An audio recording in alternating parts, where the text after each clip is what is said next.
On 8 out of 10 cats, in the fast lane, it's Richard Hammond. Best foot forward, it's Paul Foot. And their team captain, John Locke. And facing them tonight, see you later, calculator, it's Carol Vorderman. He's having a laugh. It's Matt Ford. And their team captain, John Richardson. Now, welcome your host, Jimmy Carr. Hello and welcome to 8 out of 10 Cats, a show about opinion polls, surveys and statistics. Did you know, for example, 43% of men flirt with people behind their partners' backs? I have to confess, I sometimes flirt with people without telling my girlfriend, but it doesn't mean anything. It's just a bit of harmless banter in the steam room of a gay sauna. It's nothing. 11% of single women have already picked out their wedding dress. It's an important decision. It's a lot of money to spend on a dress you're only going to wear never.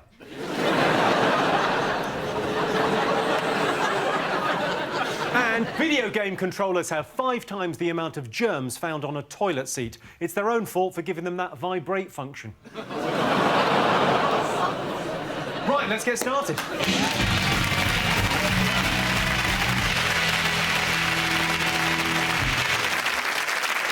What are you talking about? That's the name of our first round. It's our palace job to guess the British public's top 5 most popular talking points. John Steen, what do you think the nation have been talking about this week? The Sinead O'Connor's back in the news. Tell me all about it. Miley Cyrus done a sexy dance and Sinead O'Connor's angry at Miley Cyrus, which strikes me as odd. I mean, I don't think Miley Cyrus has ever made a decision in her own life. It's like getting angry at Tony the Tiger because you don't like a Frosties advert. She cried in the video and she said, oh, I was crying for my dead dog. And I wouldn't be surprised if it's because Disney were killing it in front of her at the time. Cry in the video, yeah, that's nice. Cry while I kill your doggy. Well, the controversy has been that Sinead O'Connor has got involved and written an open letter. What do you think? But they wrote open letters back to each other. Didn't Miley Cyrus then respond? She then tweeted her, I believe, yeah. The reason Sinead O'Connor did it, isn't it because she was cross because Miley Cyrus said she was imitating her? I think she said that the tear in the video was a homage to her Nothing Compares to You video. She was Hannah Montana, wasn't she? She was Hannah Montana. I think that's really the thing that's caused the controversy, because she used to be this incredibly clean-cut Disney star, and now she's making videos like Wrecking Ball. Should we have a look at the video? We should have a little look, shouldn't we? Don't you ever say I just walked away. I will always want you. I can never lie, running for my life. I will always want you. I came in like a wrecking ball. I never hit so hard in love. All I wanted was to break your walls. All you ever did was wreck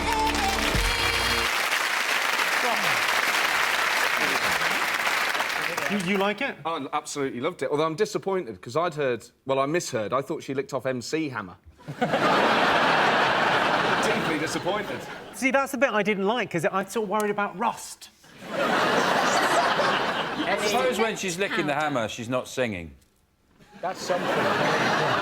Got a tire. It's also the She'd be going. I was hoping it'd be a freezing cold day and her tongue got stuck to it. I mean, I don't know, I might be getting old, but when I saw that video, I thought, I hope that's not a pub they're knocking down.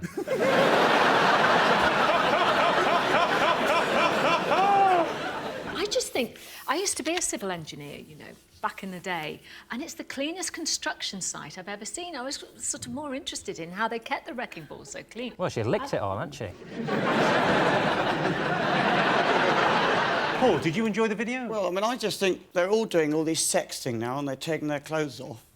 I mean, could it possibly be that maybe it's because their music isn't actually that good? How very dare you? I mean, you didn't see J.S. Bach sort of pulling his pants down around the streets of Brandenburg, did you? It's very hard to do a drawing of that. Pull them up. It's fun to watch famous people do stuff like that. I'd like to see Chris Martin on a giant falafel. And he swings out of the pita bread and you see, like, a little bit of his flank and his meat and 2 veg. And then he's just as you think you've seen it, he swings back into the falafel pocket and out again like that. Just going, woo, and a big falafel. That'd be nice. Let's have a look and see if it's up there. Yes, Sinead O'Connor has angrily criticised Miley Cyrus for her raunchy video. It was shocking seeing Miley Cyrus on stage at the MTV Awards in a skimpy outfit, rubbing herself up against a penis, or Robin Thicke, as he's otherwise known. Sean Steen, what else have the nation been talking about this week? Badgers! Badgers! It's a very upbeat response. Ah, they can't kill all the badgers. Well, they don't know how many there are. Badgers have moved the goalposts. This is actually a quote from a government minister when Environment Secretary Owen Paterson was asked if he'd moved the goalposts, because they're now saying they need to kill more badgers. He said the badgers have moved the goalposts. They do, and that's why they must die. That's the kind of thing they do. Richard, what's your problem with We've got a badgers? massive problem with badgers. We have a lot of badgers anyway, and now we've got all these refugee badgers coming in, running away from all Starting these... to sound like Clarkson, mate. No! He was rude about badgers. No, he was rude about badgers. I like badgers, but I only like the ones that we already had. And then all the protesters were blowing whistles and banging saucepans to scare them away. So now they've all come and lived at our place, and that's kind of chucked our home badgers out. And... How can you tell the difference between the new badgers and the old badgers? Well, they've got different accents. Because... I think the cull's a good thing because they say that there's the equivalent of 1 dead badger for every 10 yards between Tiverton and Exeter. They always say that, don't they? Yeah, people are always saying that. No, but it's actually quite a useful way of finding your way home. Instead of just sprinkling rose petals as you walk along, just follow The usual method, yes. A trail of dead woodland animals. We gave it to them. That's what I feel sorry for. We caught TB in the Industrial Revolution, gave it to the cows. The cows gave it to the badgers. We killed all the cows that had it. We got rid of it. The badgers were just left with TB. Like, there you go, mate. They went, oh, I've got bloody TB now. And now they're trying to give it back, and we're shooting them all. It's like giving someone a cold and then shooting them, going, don't give me that cold, mate. I'm a supporter of the badgers, and I've actually rescued 2 badgers, because they came round to shoot them, and I had a cottage down there, and I took them in, and I pretended they were slippers. And I would have got away with it, but one of them started coughing. Carol, what do you make of the badger cull? Well, I think it's interesting because obviously TB is supposedly spread by the badgers, and with this cull now, they're all running for the hills and obviously spreading it even more. There is no TB. The whole thing is just the Countryside Alliance. It gives them an excuse to shoot something that's slightly black.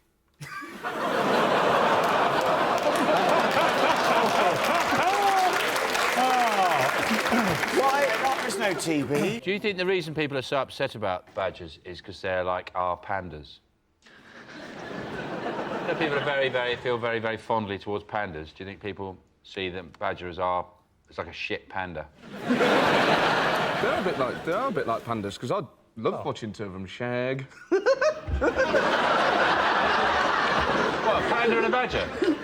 Oh, no. 2 badgers having sex, not anything weird. You like watching a couple of badgers? Because there's 2 pandas up in Scotland, they're trying to get to have it off. Yeah. So if people like watching pandas having sex, people might also like to watch badgers do it. The badger might help, because the badger could be like a fluffer for the panda. There you go. And then the panda comes in and takes over. Sure. Panda just goes, out of the way, sunshine. I'll finish this job. Let's have a look and see if the badger cull is up there. Yes, the badger cull's been extended as they say they haven't killed enough animals. The aim of the cull was to stop the spread of bovine TB and to distract Brian May from making any more music. John Steen, what do you think the nation have been talking about this week? Sex box? Oh. Matt, you seem genuinely excited. Sex box, tell me all about it. They have sex in a box. The cameras aren't in the box, so you can't see. And consenting couples go in there, and they have sex, and then they come out, and then there's a panel of experts, and then they just sit there, and they get asked about what happened in there, and they say, yeah, we did it. No. I want to know more about this because I haven't actually seen this. It's like a porno version of The Cube. Right. They should do it in the cube, then at least you'll be able to see what they're getting up to. Yeah.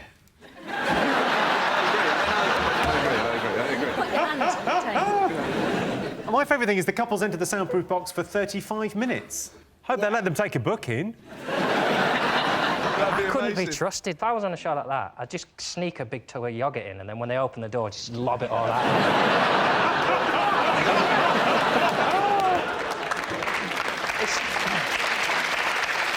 I thought the panellists were disappointing. I'd like someone like Alan Hansen on there, but he didn't do it. And Len Goodman. Len Goodman and Alan Hansen just going, 7!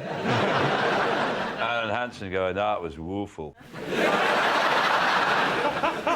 But isn't it a bit like a student house, where two people go into a room and then everyone sits around and talks about it?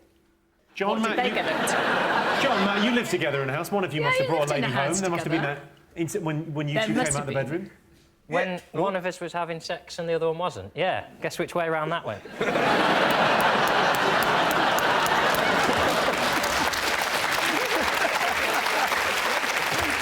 Did you ever walk out into the room and have a little chat about it afterwards? Yeah, he would come down and tell me. He'd come down and I'd go, so what did you do in there? And he said, I gave the badger some nuts. Did you see this, Richard? No, I'm aware of it. I'd be tempted to go in and just try and rock the box until it fell over on its side. Just go crazy in there. But actually, I've just... until it rocked from side to side. I've just done... That's a very Top Gear take on the... impressive. Try and push that over. Or you could see how fast we could drive a sex box to Plymouth. There's a reason people don't talk about sex, because not very nice. You don't... One girl said something like, you know, I sometimes joke about it with my mates, but, you know, I don't really talk about it with my mum. Well, of course you don't. You don't get to Sunday dinner and go, I had a cracking shag this week. You can't listen to them talk, though. When you know they've had sex, you cannot... Even if the conversation is mature, you cannot have a conversation with someone knowing they've just had sex. Because you're just waiting for them to go, well, we started off with a bit of...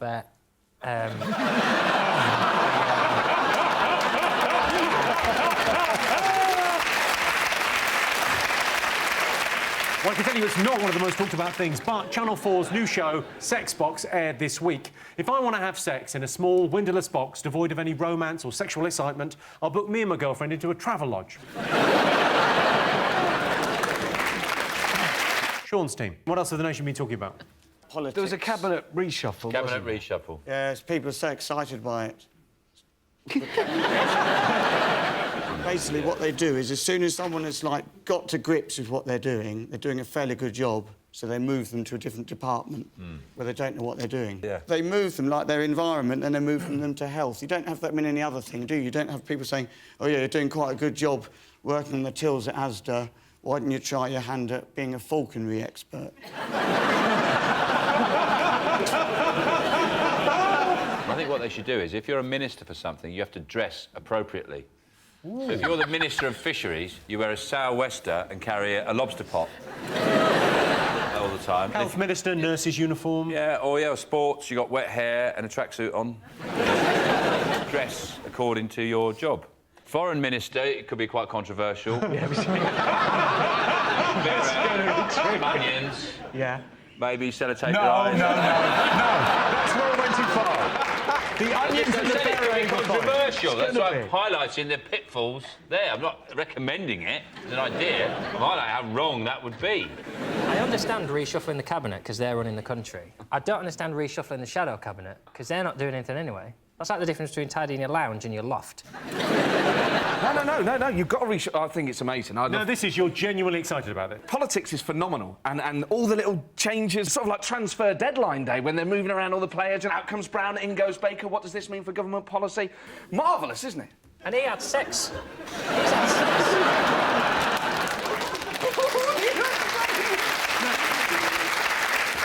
Matt, you used to work for the Labour Party, Yeah. right? What do you think's the matter with politics? I think there's a serious lack of personalities in it, and I think Ed Miliband is sort of part of that problem. And there are people... I shouldn't like Nigel Farage, but... That's the end of that sentence. People like politicians that make us feel good. And Farage, even though I disagree with most of what he says, he's got that sort of, like, braying golf club... You know, the sort of guy who'd turn up at a golf course and go, Roger, you bastard! I want to hang around with that guy. Well, talking of UKIP and characters, have a look at Godfrey Bloom, formerly of UKIP. Now, Mr. Bloom, what do you make of the front cover of this, the conference brochure with no black faces on it? After you interviewed. What a racist comment is that? How dare you? That's an appalling thing to say. You're picking people out for the colour of their skin. You disgust me. Get out of my But I mean, I'm making the point that you haven't got... Well, what's appalling about making that point? You, sir, are a racist. Why am I racist for saying there aren't any black people? And you've checked out the colour of people's faces. Disgraceful. You're disgraceful.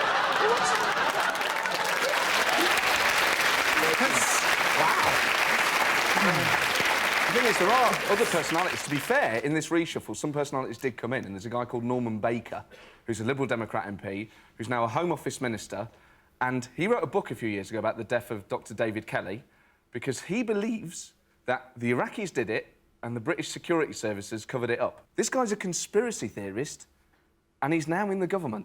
Which I think, that's brilliant. That's going to make Parliament more exciting. He's going to be there going, and we will continue to invest in our security services because they killed Diana, the Queen's a lizard! Sorry, what did you just say? The Queen's a lizard? Yeah. That's why they call her Liz.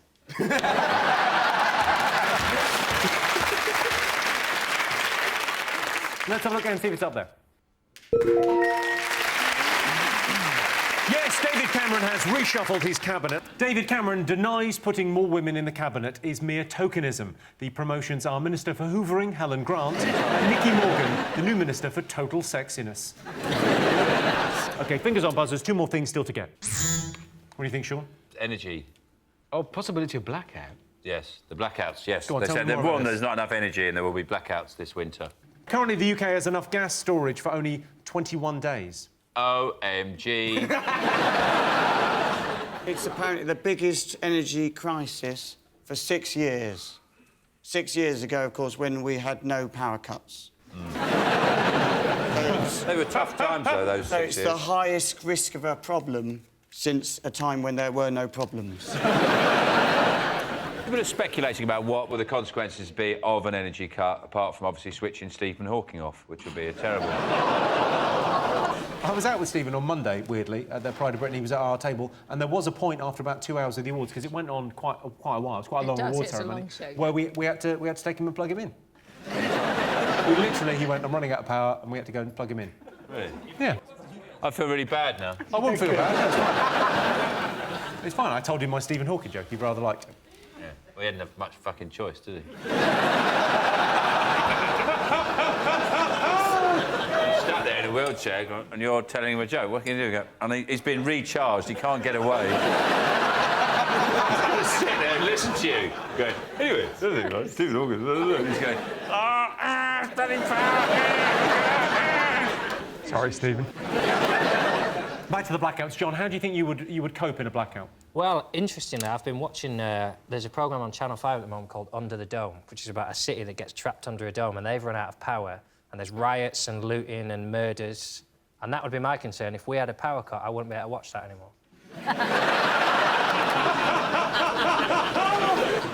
Are you worried about the blackout, Richard? No, I'm not worried about the blackout, but I have noticed they are advising us to put together survival kits, emergency kits. What's in your survival kit? I don't know, I haven't built it yet, but I'm going to spend all weekend doing it at the end of this week, because I love survival kits. It's my favourite thing. I think I'm the only one old enough to remember all the blackouts and power cuts in the 70s. Also, when they introduced electricity, that must have been a thrill. So what was it like? So in the 70s, of course, we had... So in the 70s, you had... Well, we had paraffin lamps and you had boxes of candles. No, I remember that. Thing is, these days would be much better because candles are more varied, much better scents. In the 70s, it was just white candles, whereas now you've got cinnamon candles, various oils. Everyone would be much more chilled out. I think everyone would immediately have a bath, wouldn't they? Well, you can't, because the water won't be hot. Oh, damn it. Well, if there's no hot water, you just boil the kettle, don't you? Yeah. You can't, because there's a power cut. We just watch some telly until it comes back on. You can't, because you can't watch the telly. Put a DVD on. OK, so... here's a fun fact. In 2008, a 2-day power cut in Holland led to a 44% increase in the birth rate. Now, that's because you like to keep warm, you see. You go to bed and keep warm. That's because she can't get away. It's dark, isn't it?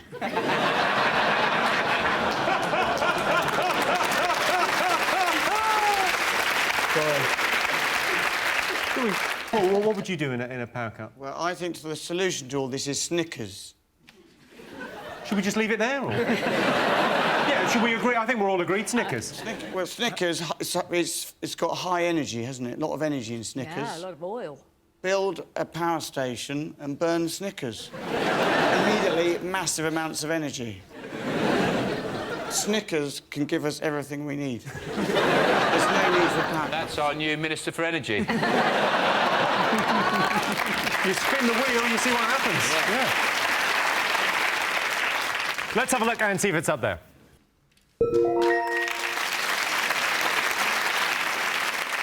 OK, fingers up, buzzers. One more thing to get. Is it the news that our kids are less literate and numerate than virtually the rest of Europe? There's only a couple of people below us. That's absolutely right, yes.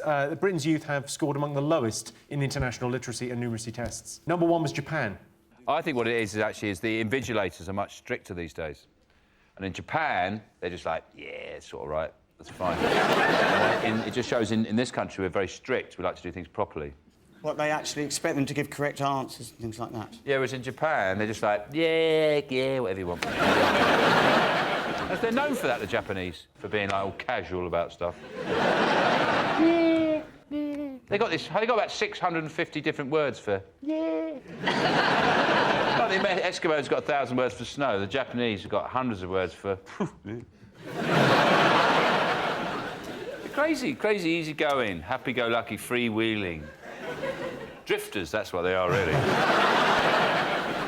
We should probably crack on from talking about the Japanese. Well, I think it's good for everyone to have an insight into their culture. So why are the standards slipping? What's going on? It's as though the basics of mental arithmetic haven't been taught properly, and actually they are the building blocks of everything else. Or it could be this. Problem is that, like, sick and ill have become words for good. So kids are going in and their teachers are telling them they're illiterate, and they're thinking that's a good thing. I'm telling you, man, I got illiteracy in it. Told me to my face, blood. Since I started on Countdown, God, back in, when was that, 1873. I'm glad you got there before me. Everyone says, you know, oh, Carol, because you're quite good at mental arithmetic, people think you're a maths genius, whereas him, over there, he's better at maths than me. Paul, you studied maths? I studied maths at university, yes. So you did maths at Oxford? Yes. Do you think you're better at maths than Carol? Well, yes, obviously.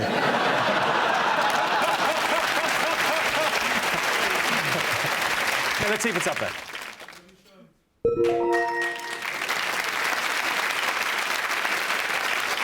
Did you hear that there? Just as I said, let's see if it's up there, someone just shouted, "I love you, Sean." That's how lovely. I don't know how Sean feels about you. I think with the best will in the world, I think he thinks you should see other people. Yeah. No, I'm quite Japanese about the whole thing.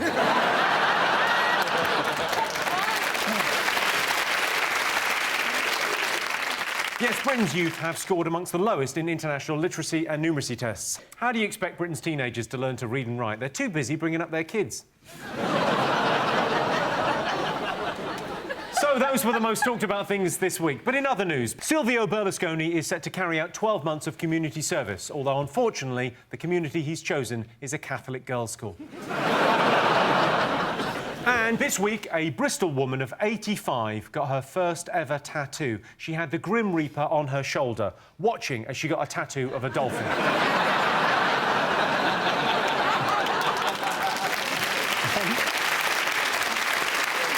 So at the end of that round, Sean, Paul and Richard have 4 points, John, Carol and Matt have 1 point. Our next round is Pick of the Polls. Sean, Paul, Richard, pick a question. Well, I think we'll have Richard. OK. Here's your question. Most people find driving a stressful experience. True or false?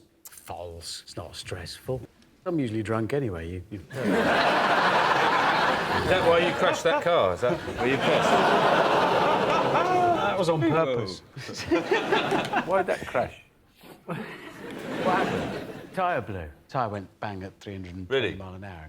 Why would that happen? Why would a tyre go up? It was bad luck. It wasn't a plot to kill you. I hadn't thought of it like that until now. No, it was a tyre blew, but it happens to... Well, I'd just like to say thank you for all the jokes we got out of it. That's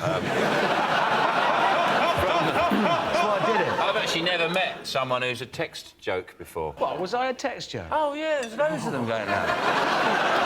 I suppose that's one of the terrible things, is you sort of missed that. You missed that, Seven years Did ago. anyone send them to you? Well, no, I couldn't see, could I, you pillar? There was some crackers going round. My favourite one was the reason they call you the hamster is after the crash, your nuts were in your cheeks.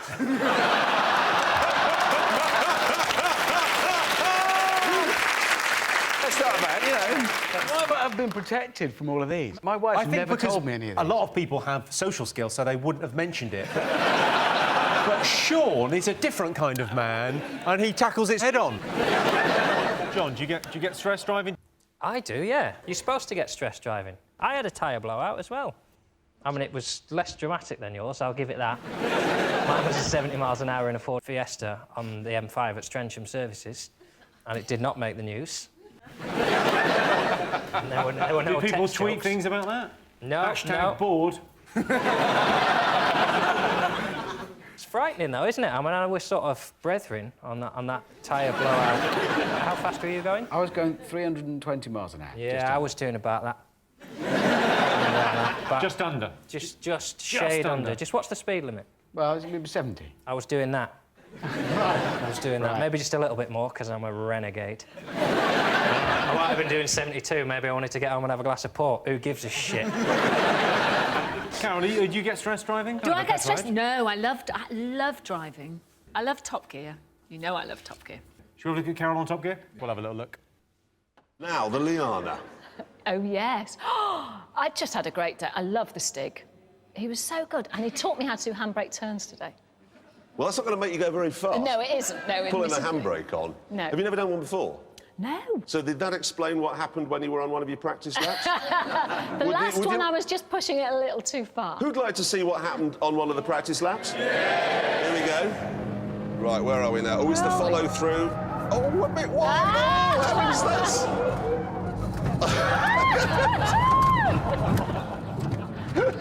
Oh, That was my last lap. that was quite close. Oh, this is great. This one's great.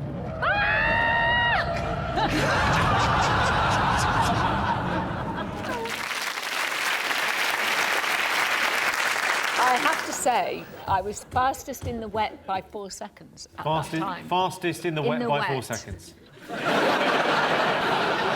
I forgot to issue Carol with the list of words you cannot say to Jimmy. I'm afraid wet is one. You just can't say it. If it's Well, raining, Jeremy you have to say argued, it's and raining. he said it was only mildly moist. Now you're pretty much reading out the list. Oh, it's amazing watching that, though, because you look about the same, but Jeremy has gone from 0 to 60. If you look at Jeremy then, there's Jeremy back then. Look at that, he's a young man. Look at him now. It's like he's been in that pod, you know the film The Fly? And he got in there with a pickled egg. One thing I don't understand is, why does Sting wear a helmet? I don't understand that, 'cause he's quite a good-looking fella. OK, most people find driving a stressful experience. True or false? What are you going to go with, Sean? Well, I'll agree with Richard that it's not false. It's not false. It's not stressful, whatever that is. It's not stressful, false. All right, what are you going to go for? Well, I'm going to go False. true. Oh. I'm going to overrule because I've seen how you drive and it's made me stressful. So I'm going to say true. So I can tell you the answer is false. Yes, only 31% of people find driving a stressful experience. I tell you what stresses me out, those white van drivers. They think they own the bloody road with their flashing blue lights. Calm down, mate, there's an accident up ahead. We've all got to wait. And the winner is the name of our final round. Here is your first one. Top thing people wish they were better at. Is it first aid? Because I always think, I wish I was better at first aid. Because the amount of times I'm in situations where there's somebody says, does anyone here know first aid? And I can't help myself. I always go, yeah. And I'm working on them. I'm thinking, oh, I should have been better. I wish I was better at this. I shouldn't really have put myself forward. No, I don't know what's the matter. It's just not working, this. That's literally the worst thing you could do to a twisted ankle. Yeah. I wish I was better at shopping. You wish you were better at shopping? Yeah, because what happens is I think, all right, on the Monday, I think I'll go to the supermarket, I'll get myself some chicken and some veg and some fruit, and I'll look after myself, and then I get into the supermarket and I go, lasagna sandwiches are on offer. And I remember one week I had sandwiches for breakfast, dinner and tea for 3 days because they were all on offer. And I just bought a bag full of sandwiches. And the first day I thought, this is amazing. And the second day I thought, this is still amazing. By day 3, I felt bad. Richard, what do you wish you were better at? I don't know, but people will have said driving on that list. They will. Driving's not in the top 10. Driving is like sex. I think people think they're good at it. Well, sex is going to be on there, obviously. It's not. You've got the wrong list. What? You've just got the wrong piece of paper. Top thing people wish they were better at. You have got the... Well, what else is there to be good at? Well, number 2 is saving money. Number 3 is making conversation. Gravy. Who gives a shit about Gravy? making conversation? What do you mean, gravy? Just wish I was better at gravy. I'm good at a roast, I'm shit at gravy. But the gravy's the best bit of a roast. I know, mate! That's why I wish if I was good at gravy and shit at parsnips, nobody would know, would they? Handshakes. I'm shit at handshakes. Or I catch them at the wrong angle. It's a bit weak. I need a What were handshake. you hoping for? Look at him. He's wearing a mustard cardigan. I need a handshake that is non-threatening but says to a plumber, yeah, I could do this myself, mate, but I ain't got the time. And I've got a handshake that says, it's broken!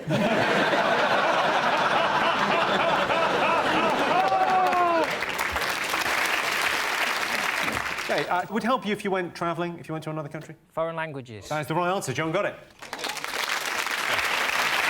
Yes, the top thing people wish they were better at is speaking foreign languages. We had a really great French teacher at my school, but in the end I failed the oral. Apparently I didn't cup les balls properly. Okay, worst thing about living alone? Very much your specialist area we've hit here. Well, I liked it. It's just the sympathy is the worst thing. People will say, you all right living on your own? Yeah. Have you not got any mates? Yeah, because I don't live with them. But no, I loved it. I loved living on my own. What was the best thing about living on your own? Oh, just all of it. Nothing moved. Just, you know, think I'm going to stay up all night. Doesn't matter. No one's going to wake me up. No one's going to come round. Actually, it was tragic. I've just remembered what it was like, and now you ask the question, it's the constant crushing loneliness, the fear it's never going to end and you're going to die on your own.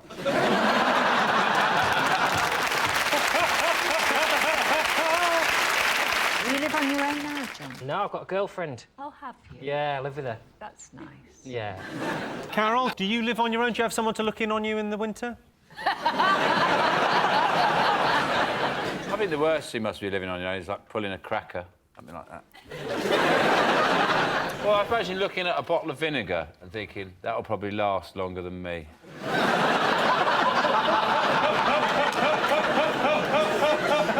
Or if you have a thing of Marmite and you don't even like Marmite. Just Marmite and you hate it every day you get out and think, well, I hate Marmite, I'm not going to eat that. If you've got 2 people, you'd say, one person says, oh, I love Marmite. Oh, don't talk to me about your Marmite. You and your Marmite, you can eat that on your own. If you're on your own, it's just you with the Marmite. Yeah. Just saying, oh, God, I've got the Marmite, don't like it. Yeah. There's no one to argue with. Yeah, yeah. In the end, you acquire a taste for it. Mm. That's why I like Marmite now.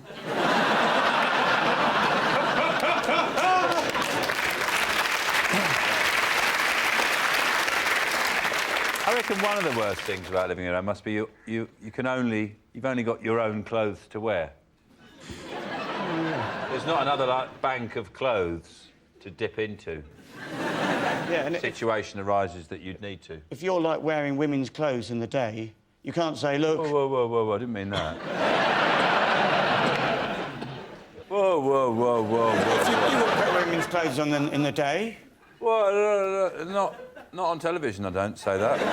But you could, and you just say, oh, well, look, it's part of a loving heterosexual relationship. It's just something I like doing when my wife's out, sort of thing. Who told you that? You know, it's fairly obvious.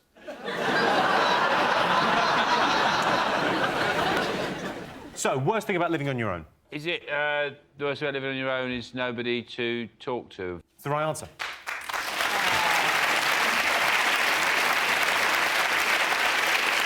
Yes, the worst thing about living alone is having no one to talk to. There's an old man who lives alone next door to me. Still, he's just bought himself a new dog for company. I think he's called it Help, because I keep on hearing him calling it. Help! Help! Help! Don't worry, though. I think the dog's come back, because I haven't heard him shouting anything in ages.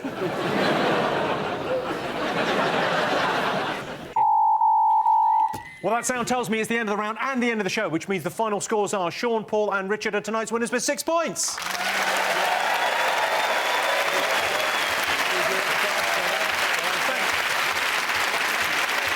Thanks to all our panellists, our wonderful studio audience, and to all of you for watching at home. That's it from us. Good night.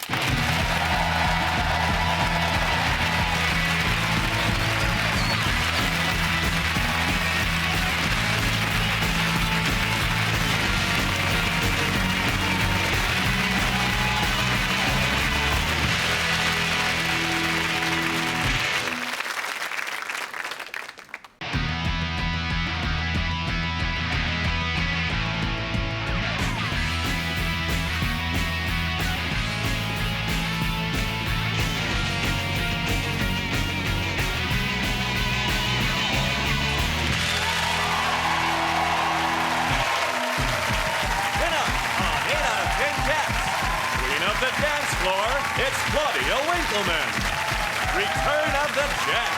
It's Jack D. And their team captain, Sean Locke. And facing them tonight, curls allowed, it's Josh Whittaker. He's a stand-up guy. It's Trevor Noah.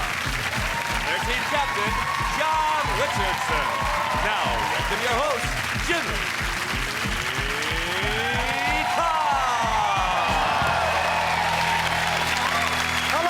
And welcome to 8 out of 10 Cats, a show about opinion polls, surveys and statistics. Did you know, for example, 20% of Brits always reread an email before sending it? It's a good idea. Last week, I nearly sent an email saying, I is very interested in your penis enlargement system. I is. Cringe.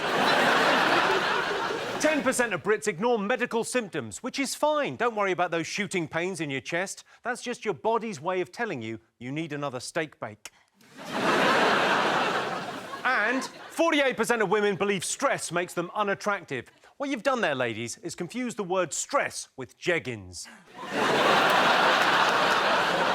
Right, let's get started.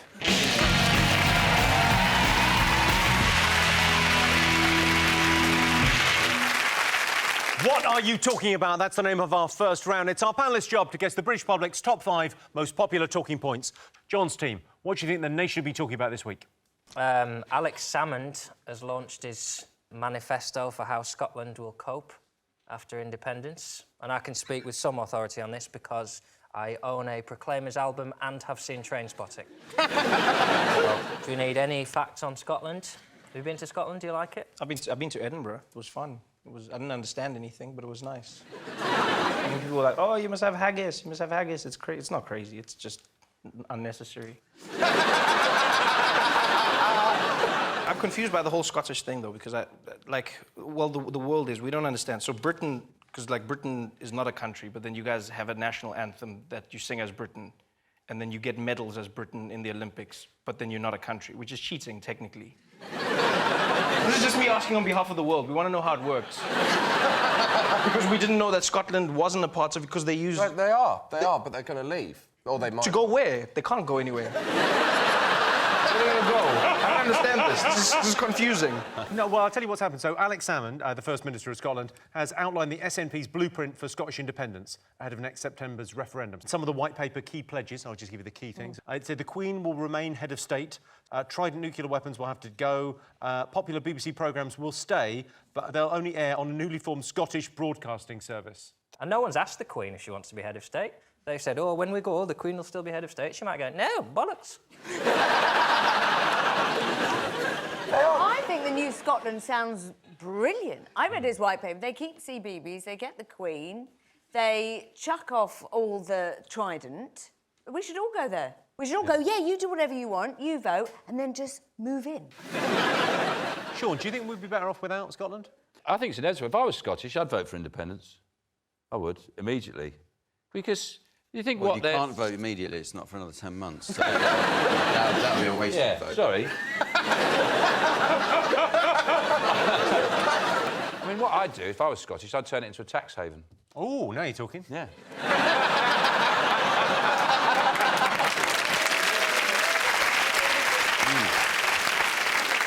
Not everyone in Scotland is for independence. Take a look at some Glasgow Rangers fans and what they think about it. Oh, it's Salmond as a twat, as a twat. Oh, it's Long is a twat, is a twat. Why is he a twat? Because he wants to break up a union. And he shags grannies. He's a granny shagger.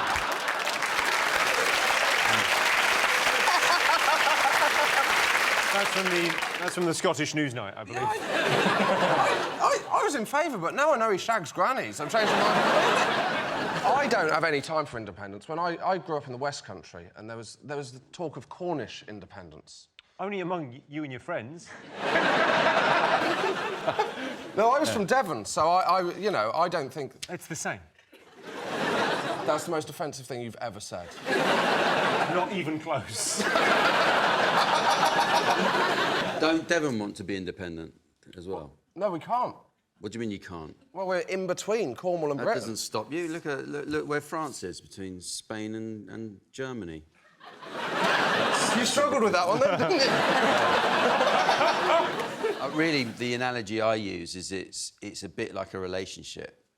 And I'm beginning to feel like a bit of a spurned lover in this thing, you know? You know when you're in a relationship and the other party says, oh, I don't know if this is right anymore, I feel like saying, well, if you don't want it, go. In fact, you know what? We should do it not on whether you keep the pound or nuclear weapons, do it on music, right? We keep the Beatles and the Rolling Stones and the Who and the Jam and the Clash, and they can take their Best of Delamitri CD and stick it up their arse. It is like a relationship. I think we should dump them first. Yeah. You know when you know you're going to be dumped and you think, if I get in there first, this is going to save a lot of face? Because I think otherwise it's going to be David Cameron turning up at Hadrian's Wall drunk at 3 a.m. going, fuck you, are you shagging Denmark? Is that what you're doing? Instead of independence, they should have, like, a trial separation period. See how it goes. Well, See how couples it do goes. it, yeah. And for a year, we don't go up there. And they don't come down here. And do we view the Welsh as like our kids? We both got equal We get the rights Welsh there? every other weekend. Yeah. Strictly, I would be for the union, but if it means we don't have the guy on the co-op adverts who says, good with food, then I am willing to change my vote, because there are 4 O's in that sentence, and he just willfully ignores every one of them. And then has the cheek to say he works for the co-op. Well, by your rules, mate, you work for the cup. Pick and choose.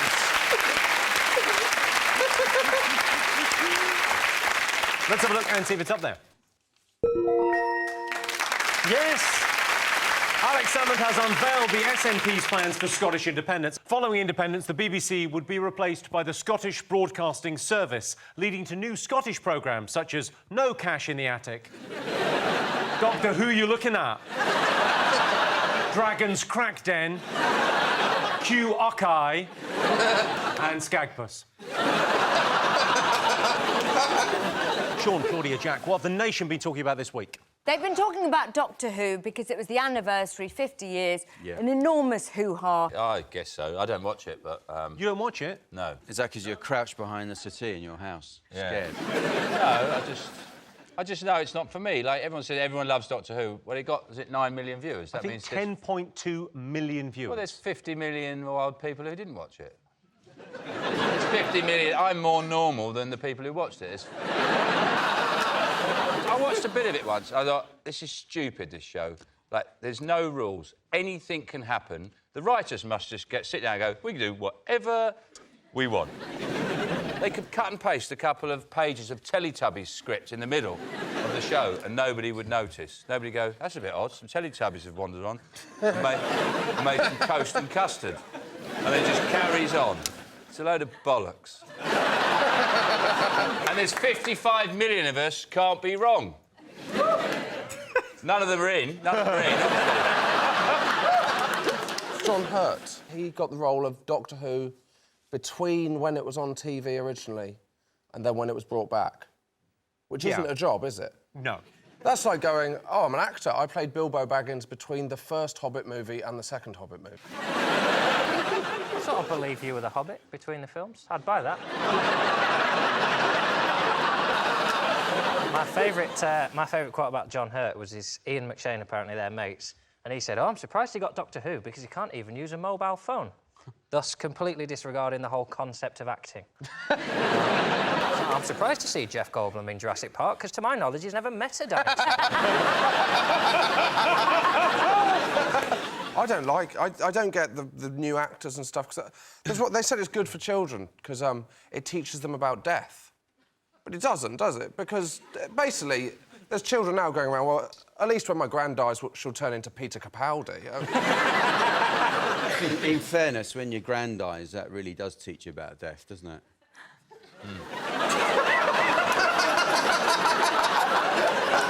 Especially if you pushed her. Trevor, have you seen Doctor Who? You're from South Africa. I'm enjoying this. I've never seen any of... You've never seen Doctor Who? I know Doctor Who's big, and in South Africa there's a lot of white people that enjoy it, and you know, the one thing I know about Doctor Who is recently they had the whole black Doctor Who discussion. They always have that. They had it with James Bond, and now they had it with Doctor Who. They said, "Oh, when are we going to have a black Doctor Who?" It's never.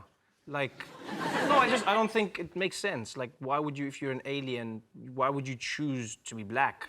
If you're trying to be, like, in disguise and going to places, it's just not... It's just like James Bond, he can't be black, because you can't blend in Moscow when you're black. Like, you can't... Because then it takes away this... He has to introduce himself. My name's Bond, James... But if you're black, then you walk in and people... Ah, it's Mr. Bond, Mr. Bond. Mr. Bond, everybody knows you. Don't force it. Just make another doctor or something. Let's have a look and see if Doctor Who is up there. The most talked about thing. Yes, the 50th anniversary episode of Doctor Who was watched by 10 million people. True Doctor Who fans are called Whovians, and once they've left the room, dweebs, nerds and virgins. OK, John's team, what do you think the nation should be talking about this week? Is it the football fixing scandal? Ooh. Apparently, there's been kind of all kinds of fixing in lower league games. I don't think it's an issue. These people aren't earning that much money in the lower leagues. When I used to work at Waterstones, if someone had offered me 50 grand to put a book under the wrong letter, I'd have done it. These people need the money. Yeah, but the difference is nobody was cheering for you to put the book under the right letter. No, that would be hard. If I was your fan, if I was there watching, going, "Come on, Josh, you can do it, W, W," and then you're like, "Oh, C," and then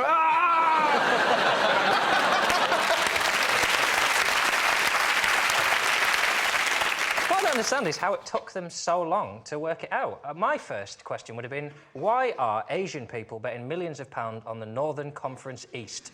That would have been, if I've got a mate and we're going, "Oh, I'm just going to nip into the bookies." "Oh, what are you betting on?" "Oh, Shanghai Tigers are playing this week."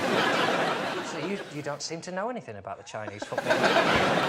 As a Plymouth fan, I hope we have been fixing matches, because the other explanation is that we're shit. Best chant I ever heard at a football ground was from Plymouth fans. I went to see Leyton Orient and Plymouth were playing. And at one point they went, "Are you watching Exeter?" And there was 0-0. Our rivalry with Exeter is very vicious. I remember we played Exeter when their players got sent off, and Plymouth fans shouted, "You dirty northern bastards." They're 20 miles up the A38. Claudia, what do you think of this match fixing? Well, good. I think everything should be fixed, and we should be... So then we don't have to watch it. We don't even have to do it. We don't You really don't have to do it. If we all agree that Plymouth beat Exeter 3-0... Who cares? Let's all have a nap. A, it's way too long, the football. 2, there aren't enough goals. I like, put goals all the way... Make it inside. Put goals all the way round? All the way round. I was with you for a bit, and then when you said that, I think you should be removed from the committee for football improvement. If I was a gambling man, I'm not really, but I can understand why you would want to fix the match, because obviously it reduces the odds a lot, doesn't it? You're more likely to win if you can get an organised crime gang behind you to make the result what you bet on. Would you like to win this evening, Jack? Win what? We're playing a game. Oh. Are there scores on this game? Oh, for fuck's sake, What are the Jack. rules? I'm going to throw it. I'm going to throw this episode. I'll Been do doing it. quite a good job already, but... Ask me a question. What else have the nation been talking about?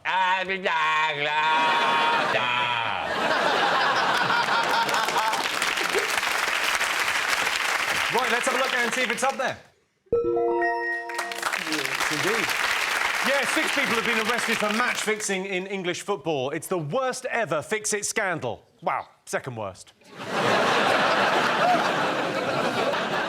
Sean's team. Is it the fantastic news? I mean, there's good news and there's really good news. Yeah. That Iran have agreed to stop enriching uranium beyond 5% and to neutralise their stockpile of already enriched uranium.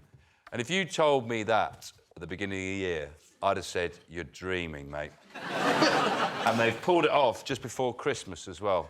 And that's just, you know, I don't need any presents now. It all sounds very Back to the Future to me. 5% of uranium, what will that power? Like a Breville? I mean, how much? Basically, you get really strong fireworks. Is that what it is? Amazing fireworks. You go, Jesus Christ! But you can't make bombs. I think, basically they've agreed to not have uranium that they can use to make weapons. I don't know why it's such a big thing, though. Like, America runs all of it, and they're the only people that have used the nukes, which like the only person with the criminal record is going, whoa, whoa, whoa. I know what you guys will do. We're like, what? What we did. Everyone's got the nukes, and they're telling them not to have them. Well, except Germany doesn't have nukes because they're very sorry for what happened before. So, but everyone... The Germans can't, because they'll do it again. We all know that. So sure, as eggs is eggs, the Germans will do it again. They made some mistakes, obviously, last time. They'll do it better, PR, etc. But they can't have them in the house, basically. It's like me and What's-Its. I can't have them in the house. I know what I'm like. I know what I'm like. I'll eat them. They do have sort of questionable human rights. Everyone's getting excited at the moment because the president is on Facebook and Twitter. But in Iran, it's called covered-up Facebook. And if your wife misbehaves, it's perfectly acceptable Twitter.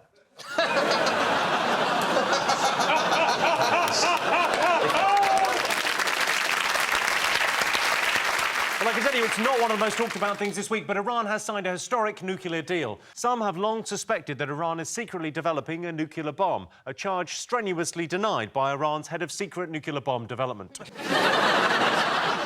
OK, fingers on buzzers, 2 more things to get. Is it not bras, that's right. Yeah, Queen's bra maker. What happened? Yeah. They wouldn't let me in. I said, let me in! I just want to be in the changing rooms. That's all I wanted. What's the big deal? I just want to be in a room where the Queen's had her tits out. That's Yeah. all. Let me in! Sean, are you trying to throw this? Yeah. No, is it the Bulgarians and the Romanians are gathering like a storm cloud of evil on the shores of Calais, about to invade our country? And similar to the Vikings, very similar to the Vikings came to burn our houses down. They're coming to do them up. It's the scaremongering of scurrilous papers like the Mail and the Express and Nigel Farage about Bulgarians and Romanians. We don't even know what they're good at yet. They're not here. Like the Irish are good at roads, Polish are good at plumbing. Bulgarians, fingers crossed, it's Knickerbocker glories. I think it would be very nice if a Romanian came over and actually got the job of running UKIP and actually turfed Farage out. Someone called Nigel Faratsky or something. Came in and undercut him. Came in and undercut him, said, I can do this for less. OK. David Cameron has announced benefit restrictions to migrants, so in a bid to curb the number of people coming to the UK. What would you do, Claudia, if you wanted to discourage people from coming to the UK? Well, just show them a picture. Show them a picture of the orange people that you guys have. Those people are weird. What's orange people? Yeah. That's me! You're judging people by the colour of their skin. That's not skin, my friend. That's not Dare skin. you? How dare you? That is not skin. Not the kind of thing we do here. Is it? Can we not just have like a slogan like Britain so shit even the Scottish want to leave? But didn't they try and put people off by saying it's cold here? Yeah, they did. They were also saying that the streets were not paved with gold. No shit. No, they are paved with shit. They've got to come. Who's going to breastfeed my kids?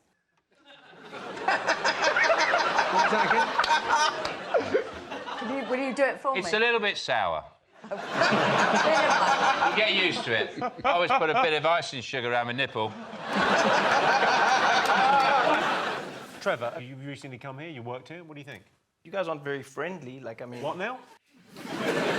Look, it's partly because of your weather and just, like, your lives and stuff, but you guys aren't... The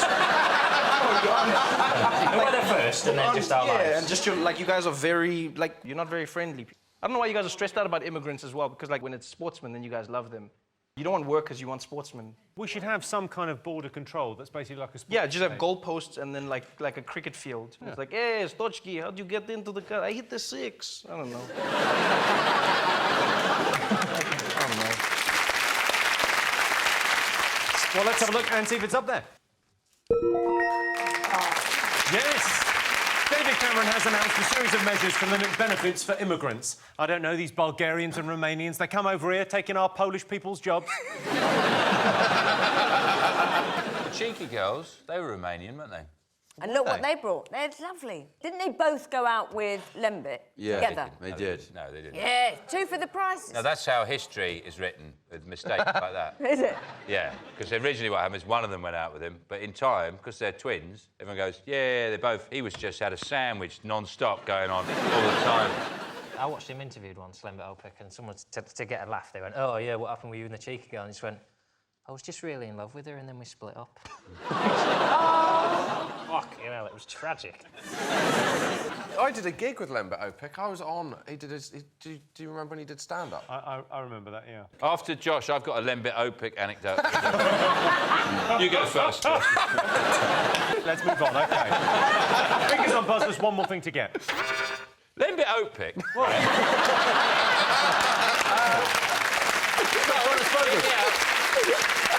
He's trying to throw this, don't let him. Yeah. They buzzed in. You buzzed in, John.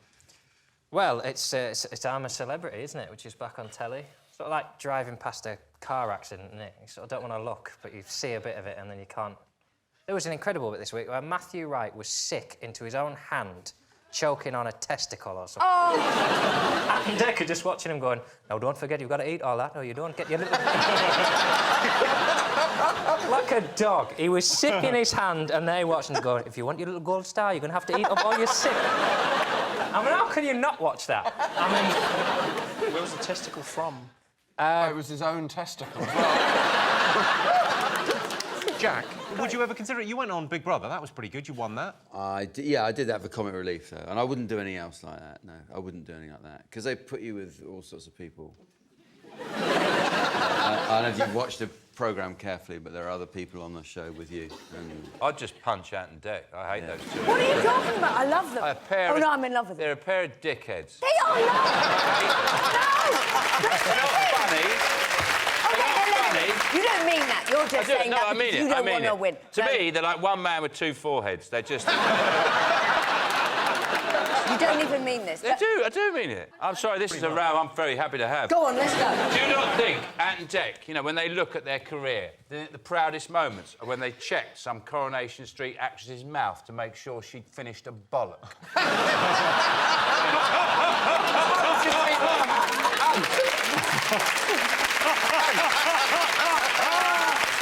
I only watch them. I can't watch what they're doing because it's too awful, and I don't want to watch them eat stuff and go on this, and they're scared of heights and trees, and it's dull and disgusting. But I watch it for Ant and Dec, who I'm in love with. Right. So I want to do the cheeky girl Lembit Opik sandwich with them. Dear. I've eaten a sheep's testicle. You did what, sorry? I've eaten a sheep's testicle. What did it do to upset you? The farmer was livid, it has to be said. I have honestly eaten one. It was cooked and everything in Saudi Arabia. It was revolting. But you know what I'd like to see happen on that show? I'd love for suddenly one of those lost Japanese soldiers who doesn't know that the World War II is over, just to come out and start shooting them all.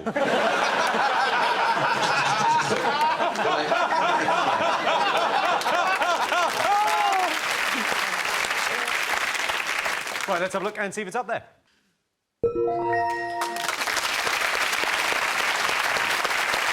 So those were the most talked about things this week. But in other news, Prince William sang Living on a Prayer with John Bon Jovi and Taylor Swift at a charity event on Tuesday. Shall we have a look? We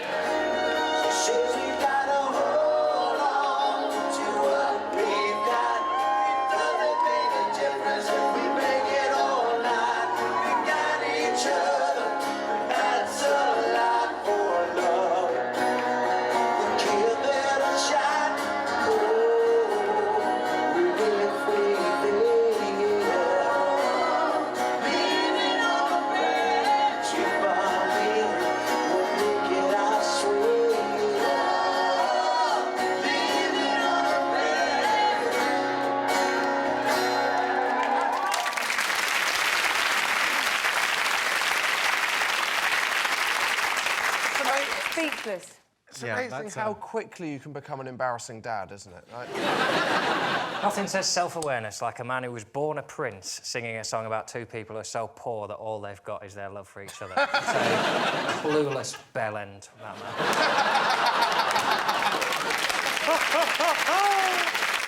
Kate must have been livid, because she's bringing up a baby and he's gone out and got pissed and done karaoke. I think she's all right. I don't think she's at home making instant milk. The baby has a team of people and she's on a beach somewhere. She's got Bulgarian immigrants breastfeeding.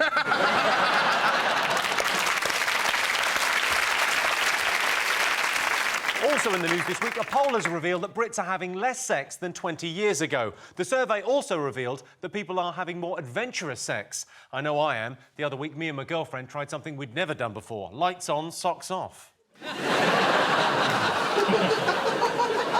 Nigella Lawson has been involved in another public spat with her ex-husband, Charles Saatchi. To be fair to Nigella, I'd take drugs if I was married to a 70-year-old man with a face like a scrotum. And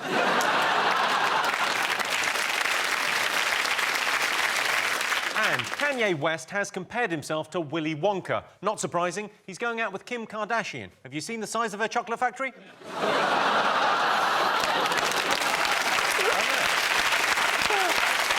So at the end of that round, Sean, Jack and Claudia have 2 points, John, Trevor and Josh have 3 points. What?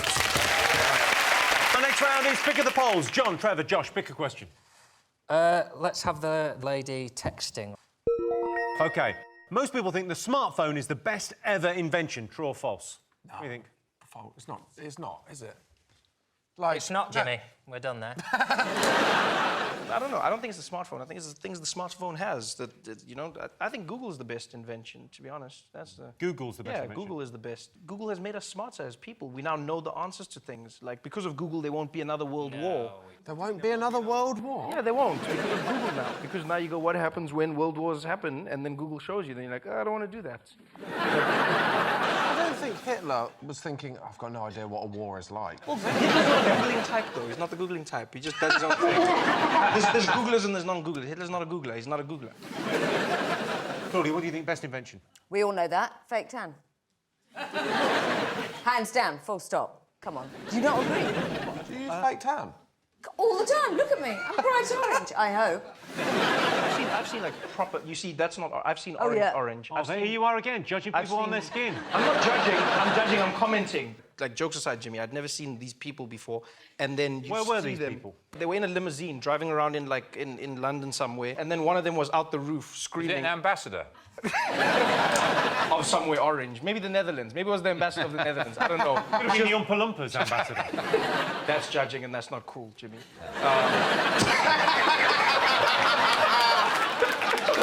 I want to look, let's just be clear, like I've soiled myself. Like I've had a terrible, like that, and then I've just gone like that. That's... boom! It's achievable. You want to look like you want to smother your face in excrement. I want to look like... It's just like, oh, I'd hold the baby. Oh, it's everywhere, it's everywhere. I'll just put it on my face and my neck. Ready! All right, so you think fake tan. Sean, what do you think the best invention of all time? It's got to be the hat, hasn't it? Yeah. I mean, before the hat, what people had to endure. That's very ladylike, Claudia. I enjoy that noise. She's just about to tan herself. Anything coming from the sky, generally, if you live on this planet for a while, anything that comes from the sky is bad. It's rain, it's sun, it's wind. Sometimes it's like anvils, if you're in a cartoon. You need a special hat for that one. It's got to be the hat. What about cheese strings? Don't be so bloody childish. Not cheese strings. It's not cheese. We're talking sensible inventions. Yes. String and cheese, it's two things that we needed, but now we only need them in It one doesn't place. work. It doesn't work as string, I can tell you that. So if you try and wrap a parcel in that stuff, and it doesn't work as cheese, because it tastes like the rim of a car door. You know that? He's right. So it doesn't. It fails on both. What it has got is shiny packaging to attract children, who, as we know, are idiots. Could the best invention, Jimmy, perhaps be God? Or the potato ricer? What is a potato ricer? Oh, it's amazing. I've recently invested in a potato ricer. Incredible. It's the best mash you'll ever have in your entire life. And minimal effort, I mean... It really is. Just So bang. smooth. Sometimes I got mash, I don't want it. I wake up and I've accidentally made mash. It's so easy. OK, now I've got other contenders for brilliant inventions. I've got a 3D printer. Oh. This is like the new thing this year. Let me show you what we made. This is a genuine 3D print of John Richardson. You have a look at it from the side, it's really good. Look at that. I'm not happy with it pointing at me like that. I'm starting to realise what it's like to be sat next to me. John? Yeah, we can get him next to John, yeah, sure. Be careful with me. Christ. What a little wanker. Unbelievable.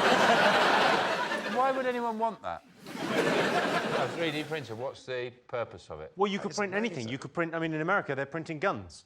Put that on my head. Why not?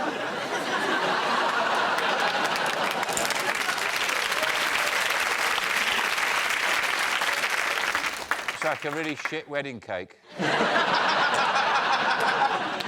The sad thing about that wedding cake is it's just John on his own, isn't it? OK, you aware of a onesie? Yeah. OK, there's now a twinsy, which is like a onesie for sort of 2 people. That's disgusting. John, Josh, pop that on.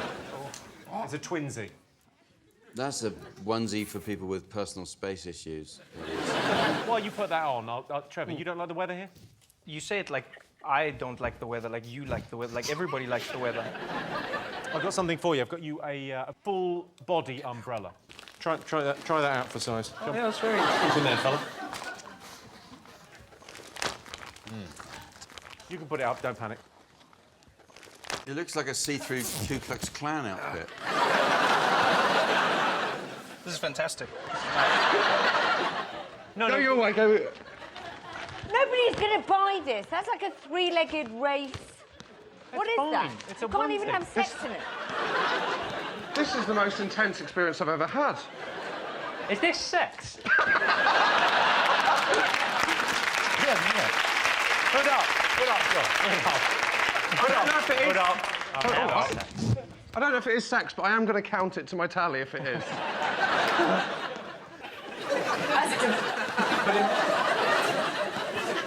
I don't even have to walk like this. I can walk normally. Pop down your head. You always broke my foot! I got you this, Sean. It's a new invention. It's a tie that's got booze in it. Oh. It's a flask. It's a flask tie. If you're going to events, you can drink booze out of it. I bet they haven't put any in. Yeah, no, we put booze in. Don't panic. good. I insisted there was booze for you. Thank you. For the businessman with problems. So where's the booze? You bite it a bit and squeeze it. Oh, Yeah, Jack and knows squeeze how it to into the teeth and suck. It's not booze. Is it not booze? Yeah, fuckers. They're not giving them booze. I didn't insist. It's cider, apparently. It's my kryptonite. But it won't work, will it? Because if you're just sitting at a meeting chatting around, go, why is your tie moving like that? Do you think anyone would be suspicious at the meeting if you started sucking?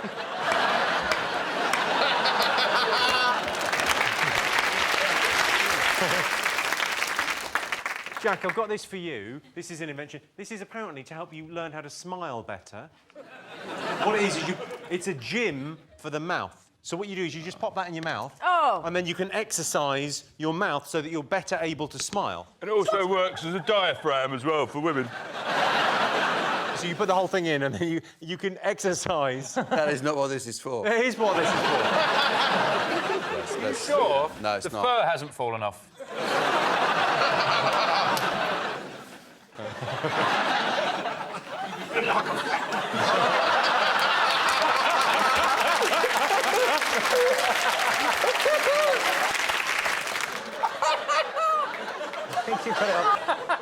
Oh. I feel like a blow-up doll. That's what I feel like. Oh, well, thanks anyway.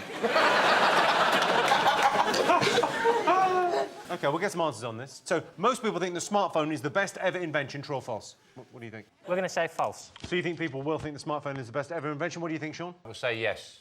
Just to make it interesting. OK, well, I can tell you the answer is false. Only 29% of people think the smartphone is the best ever invention. Oh, that's Sean, Jack, Claudia, pick a question. Well, the billboard. All right. Most people admit they're easily influenced by advertising. True or false? Hey? Well, I just asked. Most people admit they're easily influenced by advertising. True or false? What do you think? I haven't had cider for a while. The reason I don't drink it.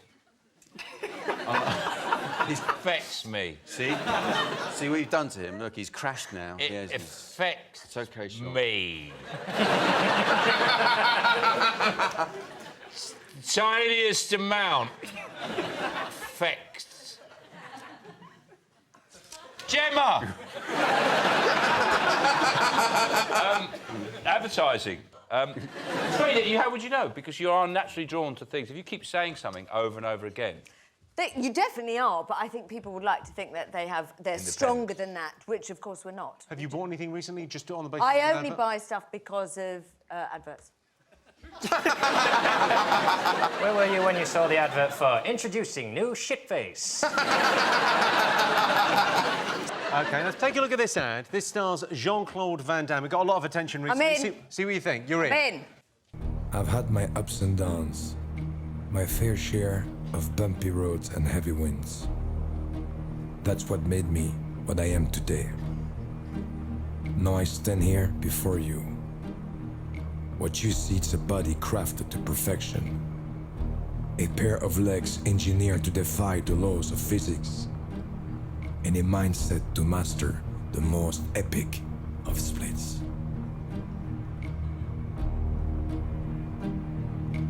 Who can say where the road goes, where the day flows? Only time. And who can say if your love grows as your heart shows? Only time. Is that an ad for?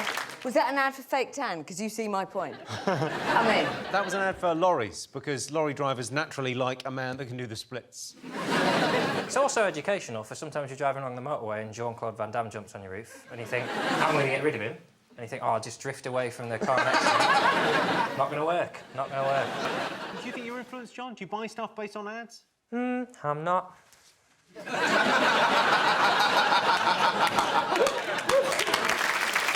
Oh, great.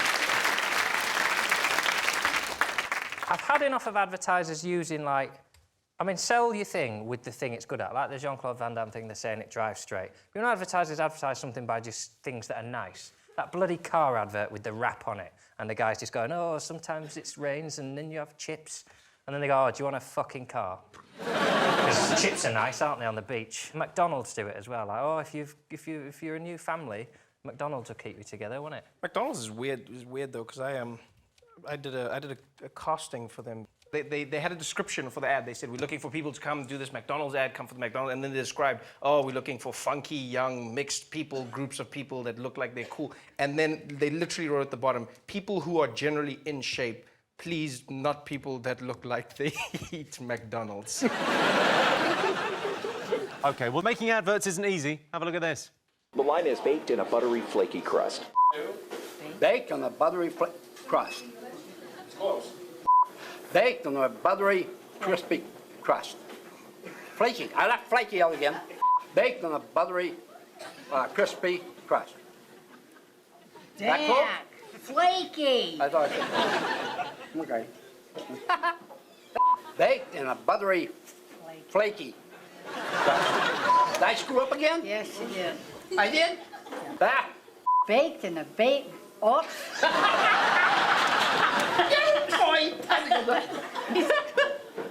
Baked in a buttery, crispy flake.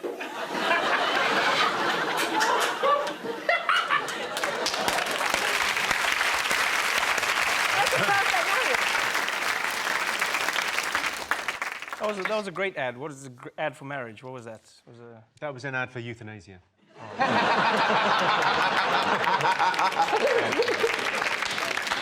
OK, most people admit they're easily influenced by advertising. True or false? What do you think? True. You're going to go true? What do you think? I think it'll be false. People like to think they aren't, but they are. I can tell you the answer is false. Only 19% of people admit they're easily influenced by advertising.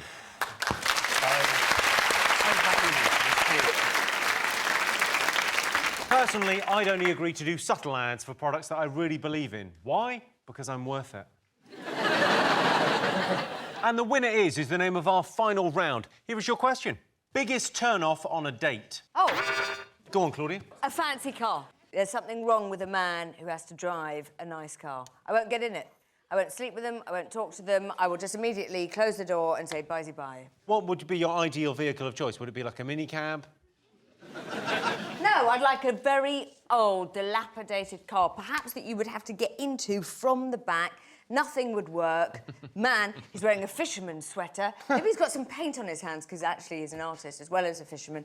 His hair's like that. He's singing to Duran Duran. He'd get it. Yeah, I mean, I'd fuck him as well. This is your fantasy. This is... What does your husband drive? I don't know. I don't let him out the house. Biggest turn-off on a date. What do you think, Sean? Well, I made a big mistake once when I was at a bar with this woman, and I thought it was quite cool. I said 2 glasses of champagne, and then I remembered. I said, oh, and a saucer of milk for my rat. And that put her right off. Jack, what do you think? Worst thing on a date? One of the worst things, and I've done this, is I met a girl many, many years ago for a drink in the bar on a first date, and what you mustn't do ever is start a small fire in their hair. I was lighting a cigarette, and you know how a little tiny bit of the match can come off sometimes? Flicked up, and it landed in her hair as she was looking that way, and it went tss like that, and there was some smoke coming from the back of her head, and she said, "Can you smell burning?" And I had to say, "No, I can't." Biggest turn-off I've been on a date is M4 Junction 15. Sweeps down and back up. You don't really... It just looks that big, but because you're going uphill, you get to the lights and you get a lovely view of Swindon there. And there's a drive-through Costa on the left. Lucky girl. What do you think, Josh? You strike me as quite a ladies' man. No, I'm not good. I went on a date that was so bad. At one point, we were struggling for conversation so much, she got out her phone and started choosing a new ringtone. How old was she? About 11? What did she choose? Like, "Don't you wish your girlfriend was hot like me," or something? It was the funeral march that she chose. No, she just chose, you know, the traditional ring ring. She wasn't right for you, Josh. She wasn't right for you. I can smell a bitch like that a mile away. Wish she'd have had a little bit of cider on the old lip. I had another bad incident when I was meeting a girl, and I was meeting her outside the pub, and I thought I was quite tired. And when I'm quite tired, I think if I do a few stretches, it'll wake me up. Right. I didn't see her coming, so as she was walking down the street, it looked like I was limbering up. What were you doing? What kind of move? Show us the move. Well, so you start with something simple, but it was a long... I didn't realise it was a long street, so it would have started like that. Yeah, sure. It got quite pelvic by the end. So there was kind of that one, and then kind of... Waiting for a girl. Waiting for a girl just working on those hamstrings. Yeah. You don't want to pull one of those at a vital moment later. Yeah, it was a disaster. Yeah. This whole thing's really brought up some bad memories for me. I've never felt so good. OK, so biggest turn-off on a date? What do we think? Let's get some answers. I don't know, bad breath. B.O. I think B.O. B.O. I'll say. Is the right answer. Oh. Yes, the biggest turn-off on a date is smelling of B.O. If you're on a date with someone who stinks, try and ignore it and make small talk. Ask them what part of France they're from. Well, that sound tells me it's the end of the round and the end of the show, which means the final scores are Sean, Jack and Claudia have 3 points, John, Trevor and Josh have 5 points. They've won! Thanks to all our panellists, our wonderful studio audience, and to all of you for watching at home. That's it from us. Good night.